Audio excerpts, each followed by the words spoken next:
Out front next, the breaking news. Senate investigators demanding answers from Donald Trump Jr. Does his meeting with a Russian lawyer point to collusion with the Russian government? And who is the lawyer allegedly claiming to have dirt on Hillary Clinton? A man who knows her well is my guest out front. Plus, Donald Trump and Chelsea Clinton dueling on Twitter over Ivanka. Who got the upper hand? Let's go out front. And good evening. I'm Erin Burnett. Out front tonight, the breaking news. Investigators want Donald Trump Jr. The top Democrat on the Senate Intelligence Committee says he wants answers from the president's son. Senator Mark Warner calling Donald Trump Jr.'s meeting with a Russian lawyer during the 2016 campaign the first, quote, clear evidence that members of the Trump campaign met with Russians with the specific goal of hurting Hillary Clinton's campaign. Now, Donald Trump Jr. was joined by Paul Manafort, who, of course, was then Trump's campaign chairman, and Jared Kushner, the president's son-in-law and top advisor in that meeting. It's also a continuing pattern that we've seen since the election of Trump campaign and Trump administration officials who have conveniently forgotten meetings with Russians. Only when they are then presented with evidence, they have to recant and acknowledge those kind of meetings. So what pattern is Warner talking about? Well, perhaps this. Not one, not two, not three, not four, not five, not six, but 7 Trump associates, all of whom did not reveal meetings they had with Russians until those meetings were reported in the media. Score 1 for leakers. Trump Jr., along with Kushner and Manafort, met with Natalia Veselnitskaya at Trump Tower in June 2016. Now, when confronted by the New York Times about the meeting, Trump Jr. at first said that the meeting was about 20 to 30 minutes, and it was primarily about a banned program for Americans who wanted to adopt Russian children. A day later, though, Trump Jr. changed his story, admitting, quote, the woman stated that she had information that individuals connected to Russia were funding the Democratic National Committee and supporting Ms. Clinton. Now, that's a big admission, right? Admitting that she said she had dirt and they wanted to hear the dirt. And yet Trump Jr. still stands by this. He says he took the meeting without even knowing the name of the person with whom he was to meet. This is at that time, the nominee of the president for president of the United States was Donald Trump. His son and his campaign chairman and his son-in-law were taking a meeting with someone who had dirt in the Clintons, and they didn't even know her name. Consider this context. It's a pretty stunning thing. Donald Trump Jr. had clinched the number of delegates that he needed at this time. So why would 3 of his closest advisors agree to do this, to meet with an individual supposedly with damaging information about Hillary Clinton? And why would they spend half an hour talking to her then about something else? These explanations don't make sense. And the meeting itself calls into questions these statements made by the president and the vice president. Did any advisor or anybody in the Trump campaign have any contact with the Russians who were trying to meddle in the election? Well, of course not. And I think to suggest that is to give credence to some of these bizarre rumors that have swirled around the candidacy. I have nothing to do with Russia. To the best of my knowledge, no person that I deal with does. Manu Raju begins our coverage out front on Capitol Hill. And Manu, you asked Senator Warner today about his request that he wants to speak with Donald Trump Jr. What more did he tell you? Well, he actually wants to hear from Donald Trump Jr. in a classified session before the Senate Intelligence Committee, saying absolutely does he want to talk to Donald Trump Jr. This comes as the Intelligence Committee is now moving into a new phase of the investigation, Aaron, talking to Trump officials, Trump campaign officials who may have knowledge about these meetings that occurred between Russian officials and Trump associates during the campaign season. Now, one question that Mark Warner has for some of these Trump campaign associates is why didn't they come clean earlier? This is what he said. For a campaign and now a president who continues to say there's no there, yet virtually every week or two, there's more stories of meetings, undisclosed meetings with Russian officials that beg the question, if there's no there, why aren't more of these people coming clean at a more regular fashion? Public evidence of any effort between Trump associates, Trump campaign officials, and Russian officials to coordinate about a campaign to go after Hillary Clinton. But he did not say if this was the first private evidence that he has seen. I asked him that directly. He said he would not comment on that. Other Republicans, however, are not going as far as Mark Warner. Richard Burr, the Republican chairman of the committee, told me earlier he does not want to comment on Don Jr. because he may come before the committee. John Cornyn of Texas, the Republican whip who sits on the committee, said he's willing to talk to Don Jr. but does not see the evidence yet that Mark Warner does. But clearly, Aaron, a new focus for this investigation, which is starting to ramp up, looking into possible areas of coordination, these discussions that may have occurred between Trump officials and Russian officials during the campaign season. And obviously, this could be very crucial in terms of that possible connection. Thank you, Manu. Jeff Zeleny is at the White House. And Jeff, look, the White House trying to distance himself, distance the president, that is, from this particular meeting, which 3 of the people closest to him were all in attendance at. They're saying he just found out about it now, even though, of course, it happened in Trump Tower. Right, Aaron, that is what they're saying. They said the president just learned about this reading the news reports when he was actually flying back from Germany when that story first broke in the New York Times on a Saturday afternoon. The issue here, though, is the president has said repeatedly that he has no knowledge of any meetings with the Russian officials. He said it in the press conference after his election. He said it several other times. The question is, though, Trump Tower is a fairly small place. The Trump campaign was much, much smaller than most campaigns. We do know that Donald Trump was in New York City that day. He was meeting with Republican officials, Republican donors, and this was the same week that the presidential campaign basically ended. The California primary was earlier that week. This was the day after that his top rival, Hillary Clinton, had the big speech in Brooklyn where she accepted her nomination as well. So Hillary Clinton was on the minds of everyone in Trump Tower that day. So he may not have known about it. The White House is saying, look, he did not have any idea the meeting was happening there.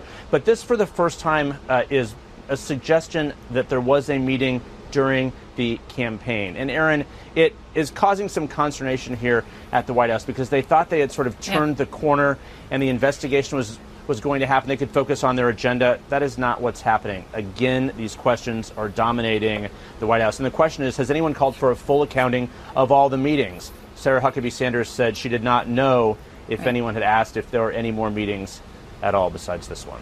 Aaron. All right. Thank you very much, Jeff Zeleny. Of course, depends what investigators know, but you would think if there was absolutely nothing to hide in any case, everybody should have come forward and volunteered all the meetings that they had or were a part of so that this information wouldn't be coming via leaks to the press, which could make it seem more sinister. Out front tonight, the Democratic Senator Ron Wyden, who's a member of the Intelligence Committee. So, Senator, let me ask you, this meeting between Donald Trump Jr., Paul Manafort, Jared Kushner, and an incredibly well-connected Russian lawyer, what do you make of it? We don't know, Aaron, what was said at the meeting. But given Donald Trump Jr.'s own admissions, this was an attempt at collusion. So this is going to be very important to get to the bottom of. And clearly we have to talk to all of the parties. But while there is some discussion about whether he knew the name of the particular individual, this was a Russian who is trying to help Donald Trump get elected. So let me ask you about this issue of collusion, because you raised that word. The Deputy White House Press Secretary, Sarah Huckabee Sanders, was asked about exactly that, whether this was collusion, in an audio-only press briefing this afternoon. Here's how she answered that question. I would certainly say Don Jr. did not collude with anybody to influence the election. Do you believe her? Again, we don't know what was said, but when I look at somebody's own words, that was an admission. That was an admission that he was getting together with somebody who was going to give him information of value, a Russian giving him information of value that would help Donald Trump get elected. Now, he's saying that the meeting was 20 to 30 minutes and that she started it off with a few vague items that did not deliver upon the promise of delivering anything on Hillary Clinton, and then moved to talk about an adoption bill for Russian children by Americans. Does it make sense to you that a meeting that had a few vague things about Hillary Clinton then went on for 20 to 30 minutes with the campaign chairman, the son-in-law, and the son of what at that point was known to be the upcoming Republican nominee for president? My first reaction, Aaron, we've already heard two versions of what happened. Let's see if we hear a third version. And no, it doesn't make any sense to me, what you've described. So Don Jr. has been tweeting in response to critics today, and he says, obviously, I'm the first person on a campaign to ever take a meeting to hear info about an opponent, went nowhere but had to listen. Does he have a point here? I'm just, campaigns do opposition research all the time. They want to get it from whoever they can get it from. Could this just fall into that category? There is a really big difference here between a normal campaign and talking with a foreign hostile power who's trying to influence an American election. Look, this is not about getting information from a previous city council race where somebody cast a vote and it wasn't recorded or videotaped. This is about somebody who is involved with the Russians. We've heard about potential ways in which this meeting was arranged. The more you learn about this, the more troubled you get. Do you believe that this lawyer was endorsed by, directly connected to the Kremlin? There certainly can't be any judgments made about that this evening, but certainly the facts here continue to pile up. And, we have listened to one official in this administration after another have to change their story. And this looks like one of the worst cases. So a Washington, D.C. lawyer confirmed late today, Senator, that he's representing Don Jr. on all things Washington. He says that to date, and this is what he said, that actually surprised me, so I want to ask you about it, Donald Trump Jr. has received no requests of any kind from any government committee or agency. Those are his words. Is it true that your committee, after months of investigating, hasn't, until tonight, when Senator Warner at least said he wanted to hear from Don Jr., requested anything from the president's son, who played such a central role in the campaign? Aaron, under the rules, you're not allowed to talk about committee deliberations. But to me, what is non-negotiable here is we've got to talk to all the parties and find out what actually was said. So before we go, Senator, I want to ask you one question here about health care, this crucial bill. The Republican Senator John McCain says the proposal is, quote, probably going to be dead. Majority Leader Mitch McConnell hasn't given up. Senator Cornyn says he wants to get a vote next week. Is there any chance this passes from where you stand? I hope not. I can just tell you I had 8 town hall meetings at home in Oregon, 5 in counties won by Donald Trump, 3 in counties won by Hillary Clinton. This proposal by Mitch McConnell is a loser everywhere. I hope we can kill this proposal and then come back in a bipartisan way and work together. I've got some ideas that I think would be attractive to both sides. All right, Senator Wyden, I appreciate your time and thank you tonight. Thank you. And next, after that meeting with the Russian lawyer, I asked Paul Manafort about the possibility that Russians were trying to help the campaign. And here's part of how he answered my question. I don't know anything about what you just said. You may know it, and if you do, then you ought to expose it. But to say I don't even know what you're talking about. It's crazy. It's crazy. That was just weeks after he met with that Russian lawyer. Much more on what he said about Russians meddling in the election. Plus, President Trump ridiculed for partnering up with Putin on cybersecurity. After abandoning the idea, is it now back on the table tonight? And Jeannie Most with a tale of 2 hats and 2 presidents. Support for Out Front comes from our friends at Rocket Mortgage by Quicken Loans. Chances are you're confident when it comes to your work, your hobbies, and your life. Rocket Mortgage gives you that same level of confidence when it comes to buying a home or refinancing your existing home loan. With Rocket Mortgage, you can apply simply and understand fully, so you can mortgage confidently. To get started, go to rocketmortgage.com/outfront. Equal housing lender, licensed in all 50 states. NMLSconsumeraccess.org number 3030. New tonight, the White House trying hard to downplay Donald Trump Jr.'s arranged meeting with a Russian lawyer. At the audio-only White House press briefing today, the Deputy White House Press Secretary, Sarah Huckabee Sanders, said it's absolutely normal for campaigns to have meetings like the one Donald Trump Jr. had. But what about the past denials that any such meetings took place? And those original questions were not about collusion. Sarah, they were just about contact. They were originally about that. That's the whole premise of which you're asking the question, is whether or not the campaign colluded with Russia. That's the premise of the entire scope of your questioning. And the point we've tried to make over and over again and will continue to make is that there wasn't. But here's the reality. The questions were not always about collusion. A lot of them were just about whether there were meetings. Now, weeks after Trump Jr., Jared Kushner, and then campaign chairman Paul Manafort attended that meeting with the Russian lawyer. All right, we didn't know about the meeting at the time, but weeks after that, I actually interviewed Paul Manafort. Now, let me play you an exchange. Russian government hackers did break into DNC servers last month. We know that. We know that Donald Trump and Vladimir Putin have said very positive things about each other. You personally, of course, Paul, advised the pro-Putin former president of Ukraine.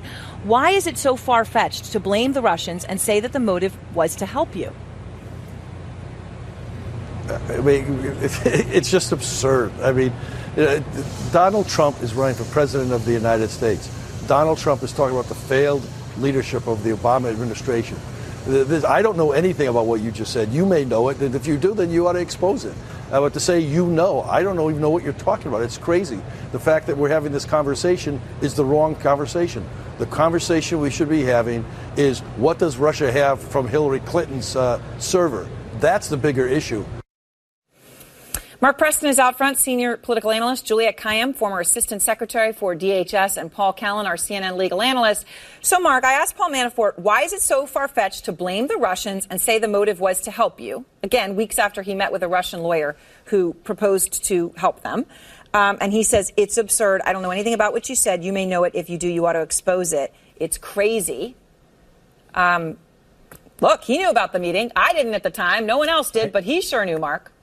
Yeah, no doubt. And he was almost like tempting you or trying to tease you to say, do you know what's going on right now? And probably thinking to himself that it would never, ever be exposed. But as we always know in politics, there really are no secrets. But this seemed to be a running theme, though, Erin, of associates of President Trump or advisors of President Trump in their memory, their lack of memory, that is. You know, we saw Attorney General Jeff Sessions, who failed to disclose 2 meetings with the Russian ambassador Kislyak during his confirmation hearings at the United States Senate to be Attorney General. We also saw Jared Kushner on his top secret security clearances forget to put in his meetings with Kislyak and a Russian banker, as well as this meeting we're discussing right now. We also saw Michael Flynn be very cagey about his meetings as well with Russian officials, including Ambassador Kislyak. So this really seems to be a running theme for these advisors in their forgetfulness of all these meetings. Right. And Juliette, again, you know, they're saying Donald Trump Jr. in his second explanation did say, well, they said that they had damaging information on Hillary Clinton and illegal donations or something from the Russians, but that she didn't bring the goods, and then proceeded to talk about adoptions for a 20 to 30 minute meeting with 3 of the most important people in Donald Trump's orbit. Do you buy that? Well, no. I mean, in the sense that Donald Trump Jr.'s story has changed in 24 hours. The only reason we believe that information wasn't passed was because of Donald Trump Jr.'s statement. So, you know, we will wait for an investigation. I want to be clear here. The line about the meetings bothers me a lot less than the taking of the meeting. In other words, the idea. You know, and so everyone talks about chess in politics, right? I'm going to talk about poker. Any person who plays poker has a tell, right? You know, do you blink? Do you drink a glass of water when you're playing the game? In this case, the tell by Donald Trump Jr. was taking the meeting. That's all the Russians needed to know. Was the Trump campaign receptive to this information? Was it receptive to Russia's help? Were they going to tell on the Russians?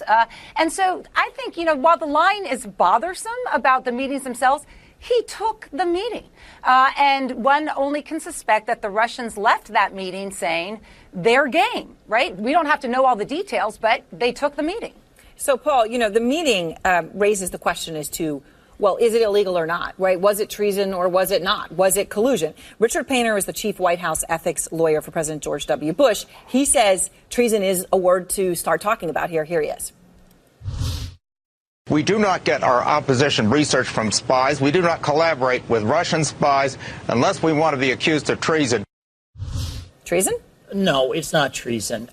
Treason is when the Rosenbergs steal atomic secrets. When you're trying to get dirt on Hillary Clinton, even if it's from a Russian, that's not treason. And getting dirt on Hillary Clinton would put a lot of people in jail otherwise. Just to ask something as a point of campaign. clarification, would it be treason? There's some out there who allege she was an agent of the Kremlin very clearly. We have not confirmed any such thing. We don't know that to be the case. If that is the case, does that change it? If she is an agent of the Russian government? The treason statute, which, by the way, is punishable by, it can be punishable by death, requires you to aid and abet and aid and comfort an enemy of the United States in some affirmative way. Now, asking if you have any dirt on Hillary Clinton alone, I don't think makes out treason. Now, we talk about collusion.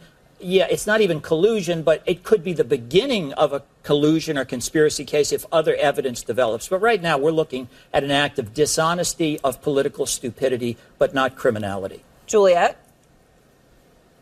I don't know if we're looking at criminality or not, because the only thing we know about what happened, the content of the meeting, is from Donald Trump Jr., who has, as I said, changed stories in a 24-hour period. So I'm going to reserve judgment, as I often do, about what the legal standards will be. But I think any rational person looking at the data points about the acceptance of the meeting, who's in the room, the timing of the releases in the days and subsequent weeks later, the come hither by Donald Trump himself about urging the hacking and the release of emails.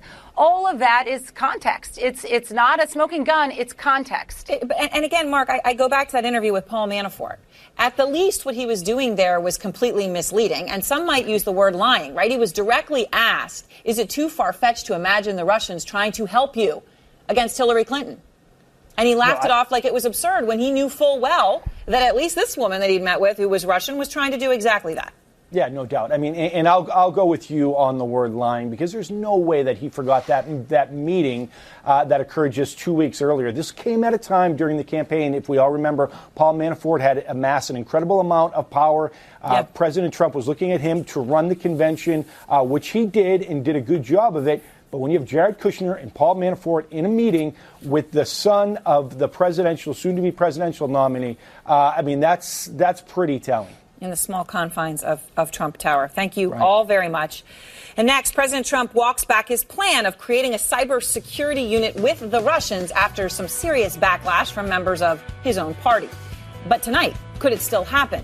And Donald Trump Jr.'s controversial meeting. How it all began, right? There was a pop star, Miss Universe pageant was involved, and a whole lot of well-connected Russians. Hey-o! Trey Kirby here from The Starters, and I'll be joined by Skeets, Tass, and Lee in Las Vegas for NBA Las Vegas Summer League live on NBA TV, July 7th through 11th. After that night's final game, we'll talk to some of the top rookies in the 2017 draft class, and more than likely, we're going to give them a cake. What are they going to do with that cake? Only way to find out is by watching. New tonight, the White House struggling to explain the president's own contradiction on forming a cybersecurity unit with Russia. The idea drew bipartisan ridicule. And hours later, the president pulled a 180. But tonight, Deputy White House Press Secretary Sarah Huckabee Sanders seems to be suggesting that the idea is still alive. Michelle Kaczynski is out front. It's an honor to be with you. Thank you. Thank you, Lord. Thank you, sir. The first Trump-Putin face-to-face was the meeting watched around the world. What exactly was said inside the private marathon 2-hour-plus discussion, though, remains under serious debate, even apparently by the president himself in tweets. On Sunday, Putin and I discussed forming an impenetrable cybersecurity unit so that election hacking and many other negative things will be guarded and safe, sparking an immediate backlash. This is like the guy who robbed your house proposing a working group on burglary. From Republicans as well. Senator Ben Sasse called it inexplicably bizarre. Some weighed in heavily on the morning shows. It's not the dumbest idea I've ever heard, but it's pretty close. He is literally the only person I know of who has any doubt about where Russia attacked our election in 2016. But even though Trump's administration defended the idea of a joint U.S.-Russia cybersecurity unit, Sunday night saw a complete Trump about-face, now tweeting, "The fact that President Putin and I discussed a cybersecurity unit doesn't mean I think it can happen. It can't." And today, the White House, again shunning cameras at its public briefing, downplayed the idea. We recognize that Russia is a cyber threat. but we also recognize the need to have conversations with our adversaries. Discussions may still take place, but that's as far as it is right now. The White House couldn't answer whether Trump trusts Putin. And in that meeting, Russia insists Trump, quote, accepted Putin's statements that Russia didn't meddle at all in the U.S. election. The administration pushing back. The president absolutely did not believe the denial of President Putin. Though in a tweet, the president himself left things more vague. I strongly pressed President Putin twice about Russian meddling in our election. He vehemently denied it. I've already given my opinion. His opinion, only one day before meeting with Putin, was this. It could very well have been Russia, but I think it could well have been other countries. Nobody really knows. There's also a big question here about sanctions. So Secretary of State Tillerson said in order to show how serious the issue is, Trump brought up with Putin the fact that this bill has passed the Senate that would impose more sanctions on Russia, specifically for meddling in the U.S. election, and would prevent the White House from lifting those sanctions. That is a bill, though, that the White House opposes. Later, Trump tweeted that he didn't discuss sanctions with Putin, although today the White House spokesperson said there was some discussion. So what we know is that this administration has emphasized that the sanctions that are already on Russia for its taking over part of Ukraine will stay in place unless Russia changes its behavior. But we don't know how, if in any way, this administration will punish Putin for meddling in the election. We've heard Republicans, too, now say that they fear that the administration will forgive and forget and let Putin get away with this without paying any price. Aaron. All right, Michelle, thank you very much. Paul Begala is former counselor to President Clinton and former Republican Senator Rick Santorum of Pennsylvania, also, of course, GOP candidate with me as well. Senator, let's talk about the cybersecurity unit, right, that the president said was going to happen, and then he said isn't going to happen, and now who knows if it's going to happen. What do you make of this back and forth, backtracking? It's not good messaging on the part of the president. That's for darn sure. Look, the idea of working together with the Russians on cybersecurity is a non-starter. The Russians are a tremendous threat. They are not just the Russian government, but the Russian business network and all these other groups within Russia that constantly are attacking both our government as well as private enterprises, and to think that we would collaborate with them in any way doesn't make a lot of sense. So I hope that this issue goes off on the ash bin of history of a thought that maybe was prematurely tweeted, and we can move on to other things. Well, premature tweeting wouldn't be the first time that had happened. But joke aside, Paul, I'm sure you agree with the senator on the point that this should go in the ash bin of history. But what do you make about the fact that it's proposed and then it's dead and then it's maybe back? Right. This isn't about just reckless tweeting. This was a planned meeting. This was in the summit meeting with President Putin, the man who hacked our election, who attacked our democracy. There is a cyber war going on, Russia against America, and right now it's been very one-sided. The Obama administration was very tepid in their response to this attack, and even some of his former aides told the Washington Post that they choked, right? Yep. But now we're not only being tepid, we're being helpful. Mr. Trump knows what he's doing. This is a stupendously stupid idea. Why would a smart man, and Trump has street smarts like I've never seen, propose something like that? Not because he's stupid, because he's smart. He's setting the bar at a joint cyber strike force, which he knows he can't get, but he's going to get some sort of cooperation where he brings Russia in. This could be catastrophic. I'm not kidding. This could open the door to Russia actually having access to all that voter data that Trump is trying to collect from all of those secretaries of state. Most of them are turning him down. But if you have all that information on voter rolls collected together, and then you have this cyber strike force, the Russians would have open access to our democracy. They already hacked it once with very little penalty.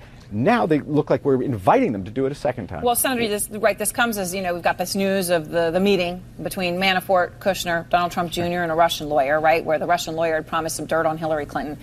And yet the president's former campaign manager, Corey Lewandowski, who, as you know, has been spotted at the White House now several times, has this to say about President Trump's meeting with Putin.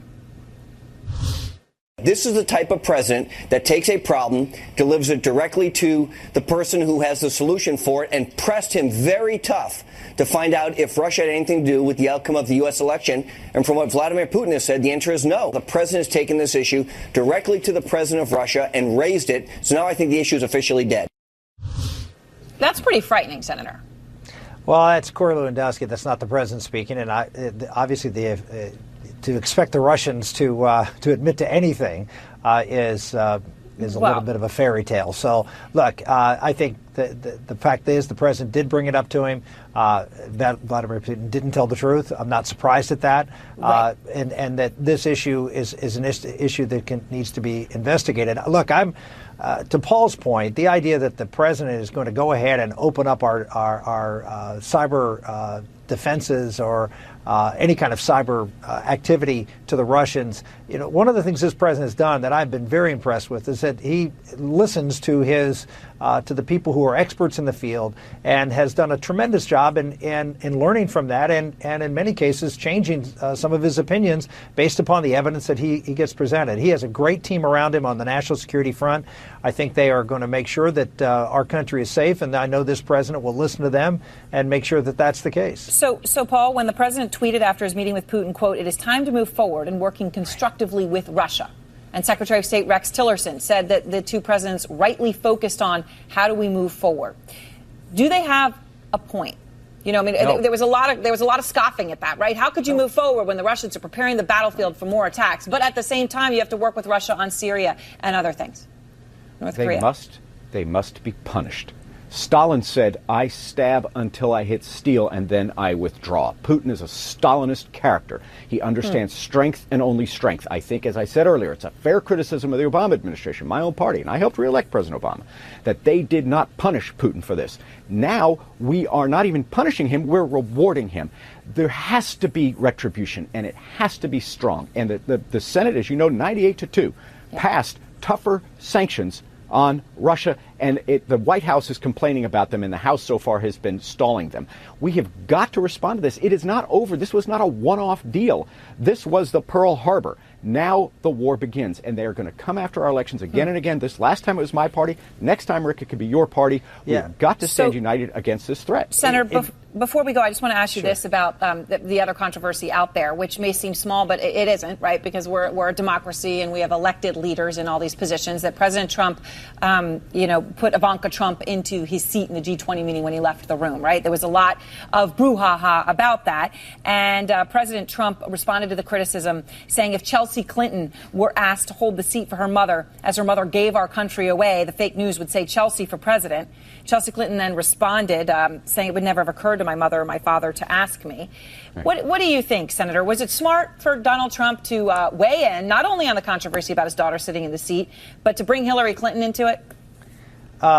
Chelsea Clinton, I'm sorry. I think what he's doing is saying that the media is treating him differently than he would have treated another. And I think they are. And the reality is that she was part of the delegation. This is customary. You even heard Chancellor Merkel say that this was nothing out of the ordinary. She was part of the official delegation. And when the president gets up to have a meeting off, as this happens all the time, and they have bilateral meetings during these types of summits, and the entire team goes to this bilateral meeting, including the Secretary of State and other senior members. You have someone who's junior sit in and take notes and represent the United States. I don't think it's a big deal, and I think the fact that the media is making a big deal makes Donald Trump's point. Well, I have to say I thought it was pretty shocking. Paul, I also have to say it would not surprise me at all if Clinton Senior asked Chelsea Clinton to sit in the chair if the roles were reversed, to be honest. There's not a chance.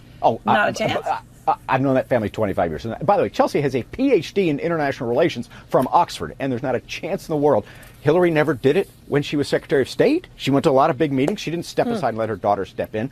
Look, the president was very successful running a tightly held family business. But the United States government is not a tightly held family business. And I know it's a tight family, and I do admire that. The problem is, if you're so tight with your family, now you want us to believe that when your son met with the Russians, he didn't tell you about it. You can't have it both ways. You can't be so tight with your family that your daughter can sit in for the President of the United States, but your namesake son meets with the Russians and, I didn't know anything about it. Baloney. All right, we'll leave it there. Thank you both very much. And next, the Kremlin tonight saying it doesn't even know the Russian lawyer who met with Donald Trump Jr. My next guest knows her and says the Russians are lying. And protests on Capitol Hill over health care tonight, some risking arrest, maybe even their lives to be heard.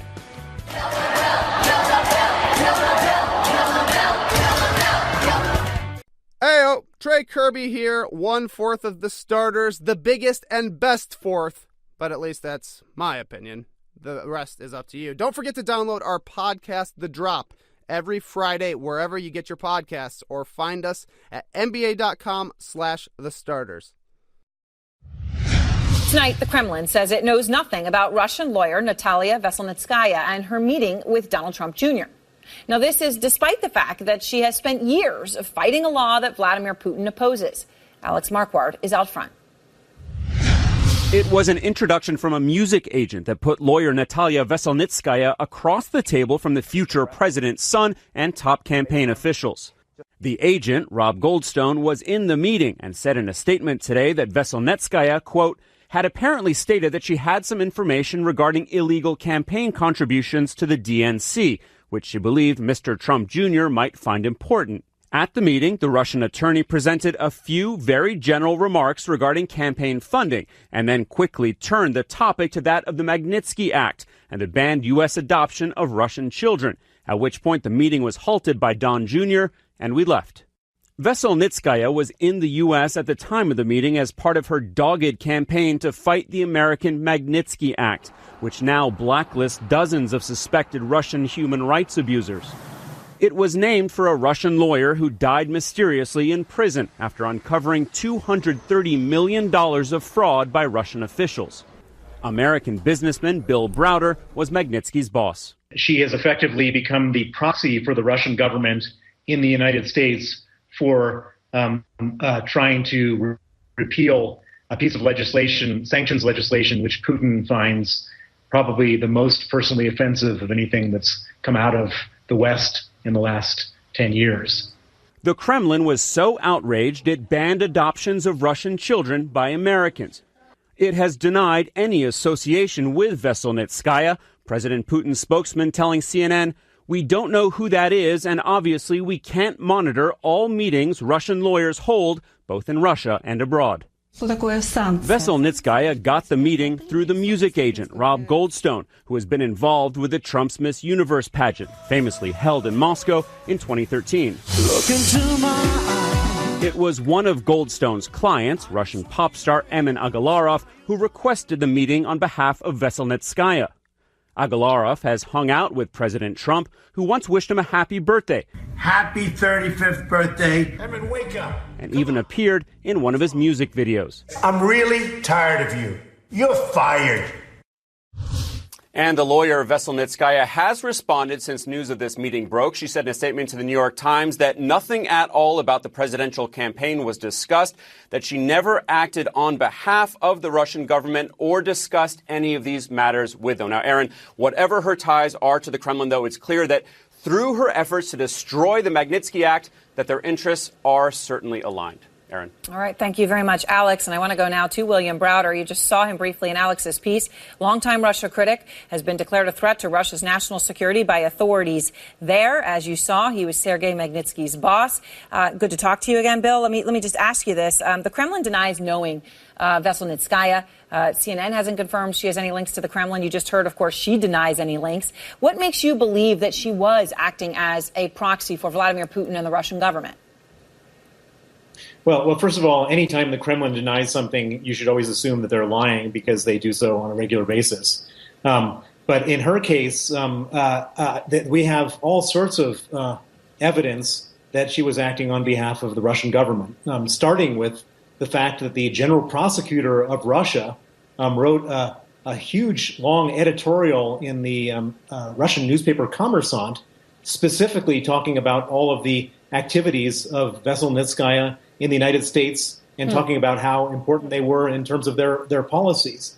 On top of that, when Veselnitskaya was out in Washington and in Brussels promoting the anti-Magnitsky platform, she had television crews from all of the major Russian government television stations following her around. This is not some random individual person who had a position on a foreign issue. This is a person who is acting as a proxy for the Russian government, for Vladimir Putin, on an issue that Vladimir Putin feels very strongly about. Now, okay, so there's your reasoning there. Now, let me just say, Donald Trump Jr., as you know, has changed his story twice about what this meeting entailed. But in the most recent explanation, he says of Natalia Veselnitskaya, the woman stated that she had information that individuals connected to Russia were funding the Democratic National Committee and supporting Ms. Clinton, right? So that's what he thought he was going to get out of this meeting. He says she failed to deliver on that. She has said nothing of the campaign was discussed at all, which obviously isn't even consistent with what he said. Do you think that if Donald J. Trump Jr. thought that she was going to deliver this information, that she did deliver it and that they're just being dishonest now? Or do you think it's possible she lied to get the meeting? Well, what I can say for sure is that the Russians are very practical people, and they would have thought in advance about a quid pro quo. That they wouldn't have shown up saying, if your father becomes president, can you remove the Magnitsky Act without offering something in return? What they were offering in return may have been what has been stated. It may have been something else. Maybe they changed their mind.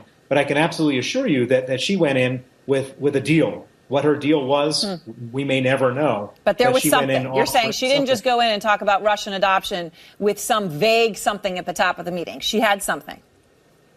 She didn't go in to talk about Russian adoptions at all. She went in to talk about removing American sanctions against Russian human rights violators. And she's a highly sophisticated person representing the Russian security services and the Russian government.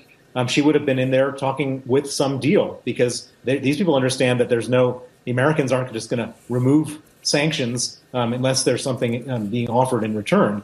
And so what that was being offered, I don't know. Whether it's been properly represented by her or by the other side, probably not. But surely she was offering something in return. All right. Bill Browder, thank you very much. I appreciate it. Very clear, as is a man, obviously, who has dealt with this situation for many years in the very center of it, saying there was for sure a deal and a quid pro quo.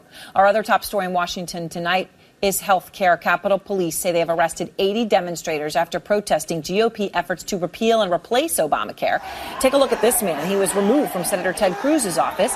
And the protesters are among many voices going to Washington over the Republican efforts to repeal and replace Obamacare. Our senior medical correspondent Elizabeth Cohen followed a group of families, many of whom have seriously ill children, as they traveled to Washington to make their voices heard. It's a difficult journey for Jessica Michaud and Angela Lorio. You want your car blanket? Their sons, John Paul and Gabe, have serious disabilities and depend on Medicaid. So Angela, a Trump supporter, and Jessica, a Clinton supporter, are driving with several other families from Baton Rouge, Louisiana, to Washington, D.C. to confront Congress over the proposed health care bill. What do you worry would happen if the Medicaid cuts went through? For my son, point blank, he would die. Medicaid pays for his ventilator. It pays for his life support. Lillian, Marcus, and Rocky are also headed to Washington. They, too, depend on Medicaid. Let me introduce you to Chasely. She's 13 months old, and she has a genetic birth defect. She's the most fragile child on this bus. This machine here, it breathes for her. That machine over there, it feeds her. They both have to keep working for the entire length of the trip. That's nearly 24 hours, and it's very risky. Less than 3 hours into the drive, John Paul has trouble breathing. Who's got oxygen close by? I do. Let me see the backpack. You all right, my honey? He finally pulls through. Angela says she doesn't regret bringing him. She says she has no choice. She says her senator, Bill Cassidy, ignored her at a town hall meeting. A spokesman for the senator said he can't always get to everyone in the limited time available. They need to see the faces of who are going to be hurt. As they drive through the night, Gabe's blood oxygen levels plummet, and Chasely's temperature spikes.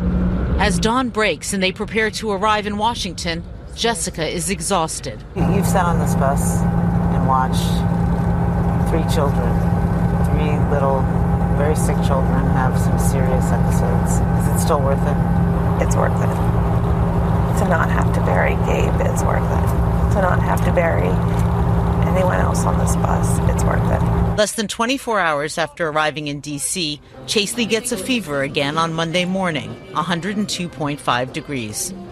Her mother tearfully decides to pull out of the trip and takes her daughter to a nearby hospital. Hey, hey! Whoa, whoa!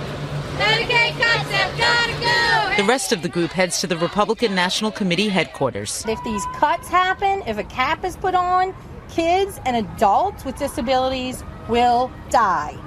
But the RNC keeps its doors locked and refuses to let them inside. It's extremely insulting and just, it's almost like a slap in the face because we're scared. The families met with staffers for their senator, Senator Cassidy, and they're still hoping for a meeting with the senator himself. Now, we reached out to the RNC. Of course, the families were in front of their building today, and a spokeswoman said Republicans continue to work to ensure that every American has affordable and accessible health care. All right. Thank you very much. Very emotional. And thank you, Elizabeth. And Jeannie Moss is next. Hi, I'm Michael Wood, host of TNT's Will podcast, the official companion podcast of TNT's new series, Will, the story of young William Shakespeare. Every Tuesday, join me for an exclusive, in-depth episode discussion with the show's executive producers, Craig Pearce and Shekhar Kapoor. We'll pass fact from fiction in Shakespeare's backstory and reveal the hidden details that fans may have missed on first viewing. It's a true behind-the-scenes look from an insider's perspective. TNT's Will podcast debuts July the 11th. Subscribe now with Apple Podcasts or on your favorite app. Some say if the cap fits, wear it. Here's Jeannie Moss. Not since a 3-year-old stole the Pope's skull cap. Has there been such a high-profile hat snatch in return? In the latest case, a Marine's hat, known as a cover, got blown off and was retrieved by President Trump, though even he couldn't keep it from flying off again. The Marine kept his poker face while conservatives cracked a smile, drawing comparisons. It's quite a contrast to President Latte, a reference to the time President Obama saluted a Marine while holding a coffee. But when it comes to a hat winning hearts, that happened when President Obama ran into 6-month-old Giselle at the airport in Anchorage, Alaska. I saw him and I thought, that guy looks a lot like Obama. He said, who's this pretty girl? Giselle's mother tells us they bought the hat for $5 at a secondhand clothing store. Mom's favorite tweet so far? Always keep a spare church hat in case you meet Obama. Except for baseball-style caps, politicians tend to go out of their way to avoid all contact with hats.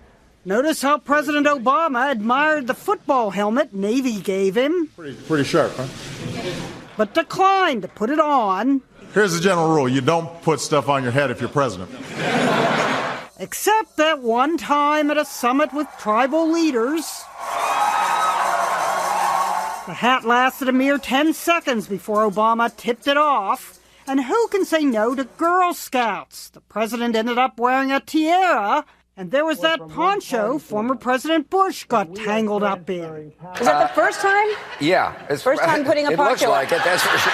So Ellen got him a new one with a presidential seal. This end up. Sometimes a president just can't pass the hat. Jeannie Moss, CNN, New York. Those ponchos were some of the most amusing moments of the inauguration. All right, thanks so much for joining us. Don't forget, you can watch Out Front anytime, anywhere. You just have to go to CNN Go. Have a good night. See you tomorrow. AC 360 starts right now.